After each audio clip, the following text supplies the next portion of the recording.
Welcome back everyone to another video. I'm Marcus Aurelius Jr. and today I'm going to talk about how to build muscle very well. I've been lifting for about 6 years now. I started when I was 15, second semester of high school. That's when I started lifting, and I've learned a lot throughout my journey, I would say. And the main thing that gave me a lot of progress to build a lot of muscle was probably just staying consistent with your lifts. That's really one of the big ones. And another one is sticking to a workout routine that works for you. I know you probably watch a lot of videos on YouTube about people saying oh, this is the best method, or this is the best method, you got to train this many times a week to see this result. But honestly, for me, I've been lifting just twice a week, and as a natural lifter or power lifter or whatever you want to call it, you only really need to go to the gym that many times. But there's also conflicting evidence, because there's also the Bulgarian method and all this other stuff. But really, I only lift twice a week, and that's worked for me. But if you lift 6 times a week or 4 times a week, and that works for you, and you're staying consistent each week and you're getting stronger each week, it doesn't really matter. As long as you're just you're getting stronger each week. I know I'm probably repeating myself, but that's the honest truth. As long as you're seeing results from the method that you're doing, then that's all that really matters. I think that's the big thing that a lot of people just don't seem to understand. Especially me, I was bouncing through many different workouts, and I was getting stronger, but my progress was so inconsistent. It would be up and down, up and down. 1 week, I stay with one workout for 4 weeks, and then I just completely switch it. And you don't need to do that. You just need to stay to one thing. For probably the past year and a half, I've been doing this lifting style called the Lamar Gant workout style, where it's every 4 weeks, you're just doing the same lifts, but you're changing the reps every 4 weeks, and then you repeat the cycle again. And I've seen a lot of progress with that.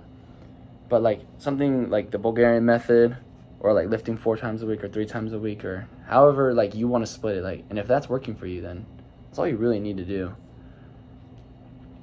And you probably know the other things nutrition, and I think the biggest thing that people also need to understand is whenever you go into a healthier lifestyle, you need to quit all the old things that you've done in the past completely. Especially smoking, drinking. If you're addicted to pornography, honestly, that's affecting a lot of the youth.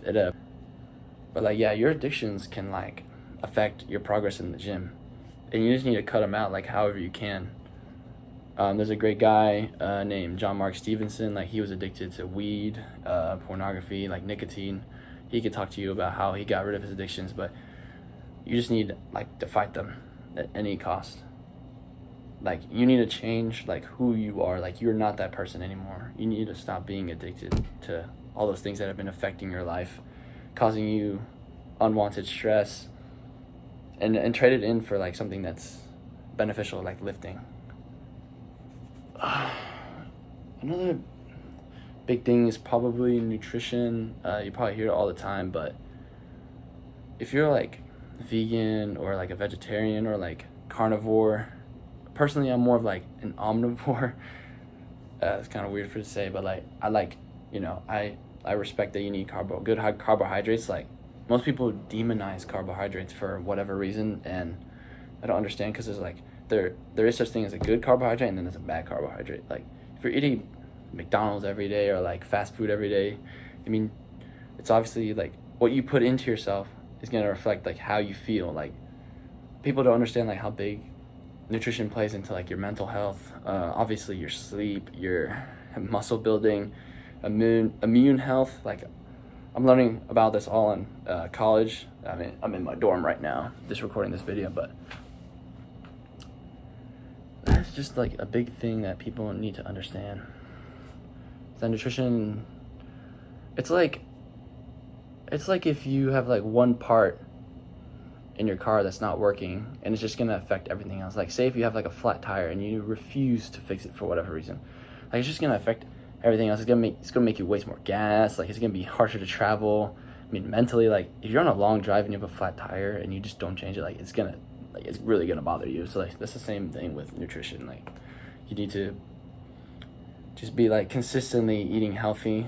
Like, I know sometimes like situations may arise that you, like, if you're traveling, like, you have, like, there's barely any options. I mean, it's like a gray area, but like, if like the best option in town is like Schlotsky's, or like, if worst comes to worst, like McDonald's is the best option, like, that's what you have to eat for that day. But like, I say like 90% of the time, 95% of the time, you should be eating healthy. And like, people are gonna say like eating healthy is expensive, but like, if you look at like getting chronic inflammation or like cardiorespiratory diseases, and you look at like our healthcare system, like, it's crazy how much more money you're gonna be spending in one lump sum versus, like, I think I was watching a video on this doctor. He eats like chocolate every day because there's a lot of health benefits to eating chocolate, especially like darker chocolate. But he was saying like, he was tired of people saying like it was so hard to eat healthy. Then he showed like even over like 10 years of getting like sort of like the most expensive healthy food, like, he showed like it was way more expensive to pay for like a one-time surgery of like fixing like some cardiorespiratory problems or having chronic inflammation versus like just eating healthy for 10 years. And like, he showed how much money it was comparatively. Like, it was crazy. And like, you probably see like you probably see like all the time that I say those are the big things on trying to build more muscle and improving getting more muscle. Like, as I said, I've been lifting for 6 years, so like, I know the struggle. Like, if you're a new time lifter, you're just gonna be throwing information like all over the place. I know people, like, anytime you're doing something new, you're always gonna feel like, oh, this is the best method that works for me, or like, this is the right way to do something. But you really just gotta experiment for yourself. Like, if you're like a really busy person and you can only lift 2 times a week, then you gotta go like hard on those lifts, versus someone who has access to like 4 times a week. Like, it just works for them. And if lifting 2 times a week works for you, I mean, it's just how it is. Like, for me, lifting twice a week has always been like, it worked for me. I mean, I made a lot of strength gains, you know, like, my deadlift is like 425, my best squat is like 330 for 4, my best bench press is 250 for 1, and that's really all it. You just gotta stay consistent. That's the name of the game. You gotta be consistent, discipline, dial your nutrition, and then get rid of your addictions. Probably just like, also sleep. You probably hear like that stuff all the time. Honestly, those are like the big 3. Another one is like stretching. When you come into fitness, like, you can't just like adopt one aspect of it, like just lifting. Like, you also gotta stretch. Like, I noticed that like in the moment, stretching sucks. It absolutely sucks. Like, I did not want to like stretch for like 3 minutes doing a pancake stretch, but then afterwards I just feel so great. Like, I feel so relaxed, especially like going to sleep. I feel way better. Like, I used to have like a lot of neck tightness and a lot of lower back stiffness, and it would just drive me insane. And like, occasionally I would get like my muscle would like tighten so much at night, like I could barely move my neck forward like that. You guys probably had like the same feeling, but it sucks. Like, it takes even just a week to get rid of that.